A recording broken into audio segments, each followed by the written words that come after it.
өнөөдөр дэлхийн нийтийн хэмжээнд экологийн өсвөлэн гэдэг юм. Нэгдүгээрт нь. Хоёрдугаарт нь эдийн засгийн өсвөлэн гэдэг юм. Гуравдугаарт нь нийгэм соёлын өсвөлэн гэдэг юм одоо бий болоод байна.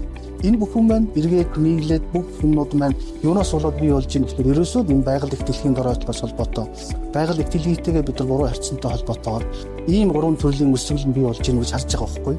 Тэгэхээр энэ гурван том өсвөлөнтэй бид нар яаж тэмцэх вэ гэхээр ерөөсөө гурван талаас нь зэрэг бүх юмыг согцоор нь авч үзчихээд энэ том өсвөлэн бид нар байхгүй болно гэж харж байгаа. Тухайн бол газрын доройтлыг буруулахтай холбоотой, цэвэрлэгтэй саруулахтай холбоотой асуудал дээр нэгдүгээр анхаарах ёстой. Хоёрдугаарт мэдээж биологийн олон янз байдал буюу бидний өнөөдөр уух ус, амьсгалах агаар, идэх хүнс тэжээлийн их уср болсон биологийн олон янз байдлыг бид нар хамгаалах ёстой. За гуравдугаарт нь бид нар уур амьсгалын өөрчлөлтөнд дасан зохицож, уур амьсгалын өөрчлөлтийг бид нар бууруулах, саруулах арга хэмжээг заашгүй авч хэрэгжүүлэх ёстой. Ингэж энэ гурвыг цогцоор нь авч хэрэгжүүлэх, цогцоор нь авч үзсний үндсэндээ өнөөдөр бид нар тэр экологийн өсвөлэн гэдэг юм байхгүй болгоно. Экологийн өсвөлэн гэдэг юм байхгүй болох юм бол эдийн засгийн өсвөлэн гэдэг юм байхгүй болно.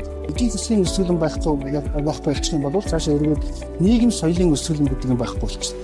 Тэгэхээр энэ гурван өсвөлэн байхгүй болгох үнэхээр одоо алтан гурвалжин байна юу вэ гэхээр ерөөсөө биологийн олон янз байдал, дээрээс нь уур амьсгалын өөрчлөлтөнд дасан зохицох, дээрээс нь цэвэржилт, газрын дороотлыг бууруулах, саруулах. Ийм гурван үндсэн арга хэмжээг хэрэгжүүлэх ийм зайлшгүй шаардлага байна гэж харж байна.